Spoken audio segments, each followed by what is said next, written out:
Dre Spectre Boxing here with another video. As always, like, comment, and subscribe. Also hit the bell notification that way you stay up to date on the latest content as I add it to the channel. Alright, it's fight week, and I'm jumping right into Kell Special K Brook versus Terence Bud Crawford.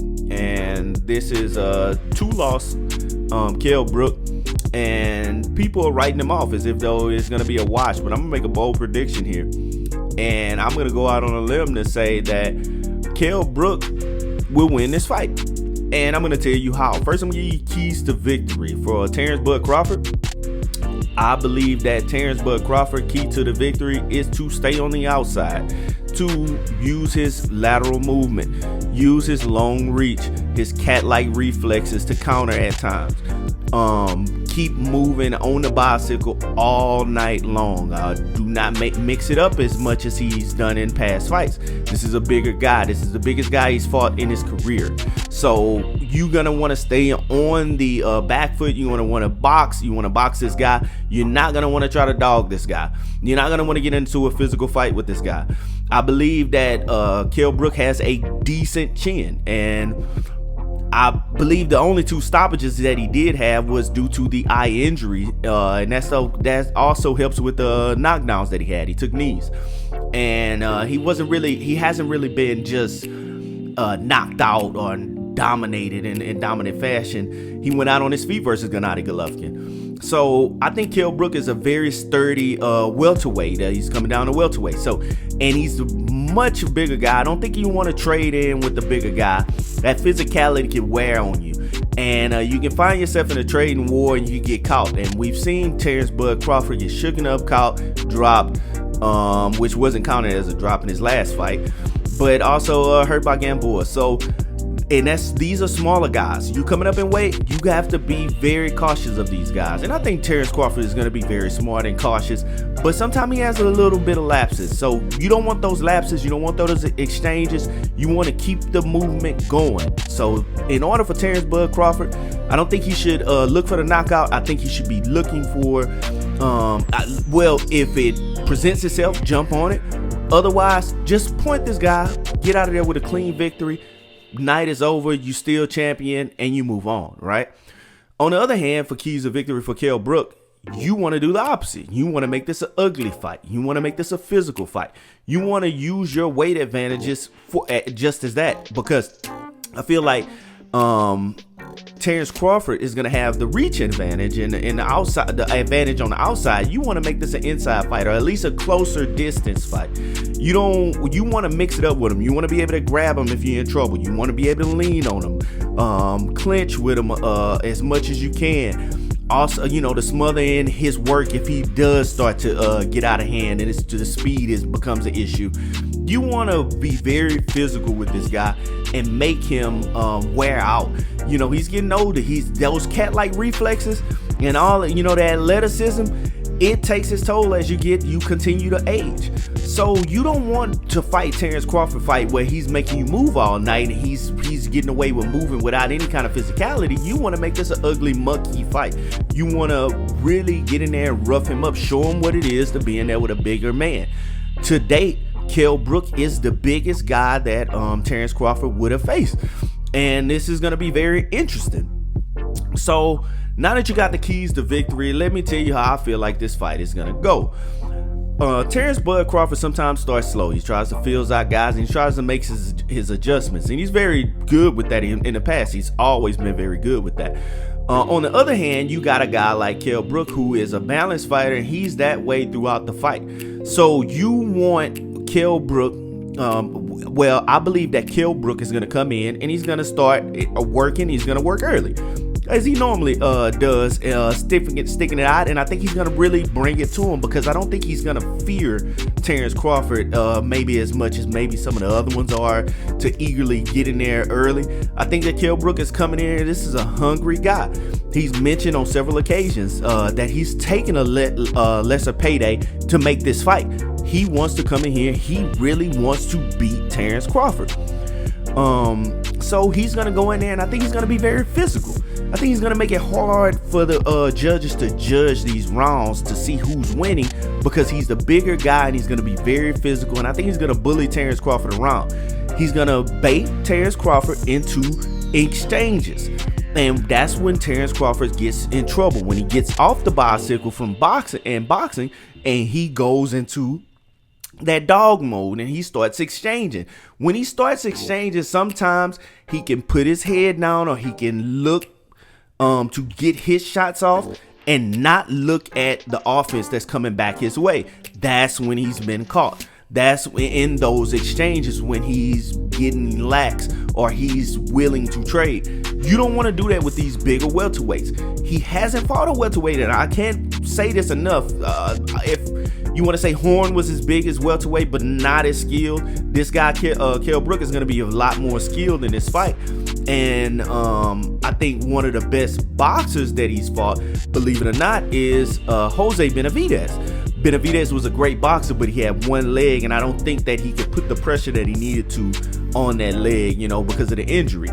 But that was a great boxer that he, believe it or not, man, y'all got to understand that Jose Benavidez was a good boxer. He just was injured. Now, trying to recover from an injury, that's no excuse. Terence Bud Crawford did get the KO victory, and deservingly so. But I think that was one of the better boxers that he fought, and you seen it was a competitive fight, in my opinion.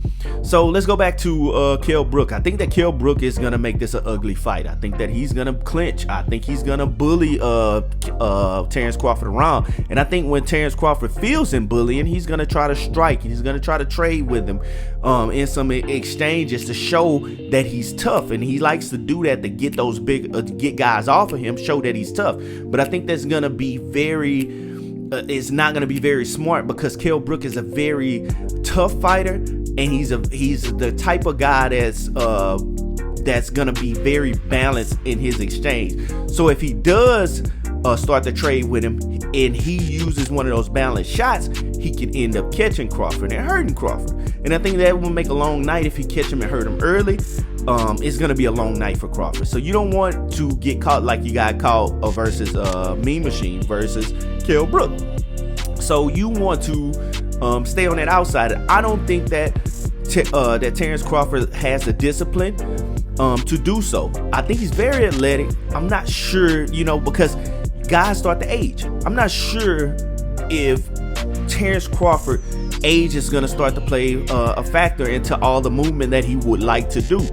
I believe that in these fights, if he doesn't have the success that he likes early in striking and getting in and out of distance and keeping himself on a bicycle, I think that Kell Brook can have a lot of success making this a physical battle, and that can wear on Terence Crawford, and it can make it a difficult night when he wants to counter punch and stay on the outside, and he loses that focus and starts to fight on the inside, and that's gonna spell disaster for Terence Crawford. I got Kell Brook winning this fight by split decision. And let me tell you another reason why I got him winning by split decision. This is where my bold prediction comes in. I think that Kell Brook is going to make it an ugly fight, and it's going to be hard for the judges. Now, very well, Terence Crawford could actually win this fight and still lose the fight. All right? He's going to make it ugly, and it's going to make it hard for the judges to judge. You're going to have judges sit around the ring, and they have 3 different angles, right? If he's making it a physical fight, he's showing that he's the bully, he's the aggressor, he's the bigger guy, and it seems like his punches are more effective, sometimes the judges may lean one way or towards the other. When Terence Crawford may well be the more accurate in the fight, he may be the more he may be getting the better of the exchanges, but when the bigger guys constantly making it a physical battle, and you really can't, that's kind of what happened with Jeff Horn and Manny Pacquiao, which I think Pacquiao got robbed. When that bigger guy is leaning on you, making it an ugly fight, it just seems like he's wearing you out, and you don't want the judges to feel like that bigger guy is too much of a problem for you, because they may start feeling like, well, if it's a close round, we're gonna lean to the guy who's more demanding in the ring, who's more powerful in the ring, and that's what Terence Crawford is going to want to stay away from. So, in my opinion, those close rounds, because of the physicality of Kell Brook, because of the determination, because of the everything that he has nothing to lose, he's gonna probably get the benefit of the doubt in some of those fights. In those rounds. And the other thing is you have to be careful, be very careful, and have a keen eye for the setup. Bob Arum has a rematch clause in this fight. Terence Crawford just went on Brian Custer's show and said that after this fight, within months, sometime next year, he's going to be out of the contract with Top Rank. We've seen this before. This happened to Manny Pacquiao. When Manny Pacquiao was coming up the first time to renegotiate with Top Rank, he was robbed by Timothy Bradley. In my opinion, in the first Timothy Bradley fight, right? He was thinking of leaving Top Rank then. He then was beat by Timothy Bradley in a fight in which he re-signed with Top Rank in order to avenge his loss. And this has the writing on the wall of a setup. You have to be careful of the setup, Terence Crawford. And I feel like if it's more beneficial in a promoter for Kell Brook to win, Terence Bud Crawford to have to re-sign to gain his title back, I'm gonna go with the guy who makes the best business sense for the promoter, because he loses Terence Crawford if Terence Crawford easily gets away with a victory and he skates off into the sunset and moves on to another, becomes a free agent, or and we see that with Canelo just becoming a free agent. I believe the same thing will happen with Terence Crawford if he wins this fight very easily. So I don't see Bob Arum letting him go without sticking his claws in him.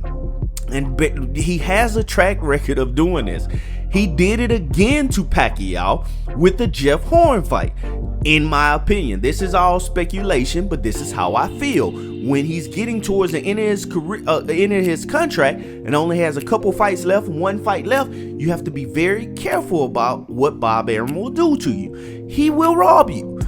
And he didn't have that problem with Mean Machine, and I think he didn't have to have that problem with Mean Machine because he beat him. He went out there and he destroyed him after having some trouble early.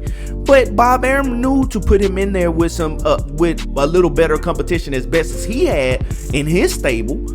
But right now, the leverage is gonna be back on Bob, because what happens is if Terence Crawford loses, maybe a split decision loss, in order for him to get his title back, you know what he has to do? He has to come back to Top Rank. And this is insurance. They have a rematch clause. He's not going to be able to fight on the rematch clause with Top Rank if he's not signed to Top Rank. So the writing is on the wall for the setup. And I fully believe that setup is going to happen. If you have any money to bet, I'd bet on Kell Brook. $100. You may win big betting just $100 on Kell Brook to win this fight. And it is very likely that that's going to happen because you see the writing on the wall. I'm just calling it a spade a spade. Bob Arum is a snake. He's a savvy businessman, but he's about himself and his company. And he's not going to just let Terence Crawford walk, go sign with the PBC, and go off to glorious fights after he feels in his mind he's built Terence Crawford. And that Terence Crawford may be ungrateful. So there's no way that I could see Bob Arum just letting him walk away with the belt.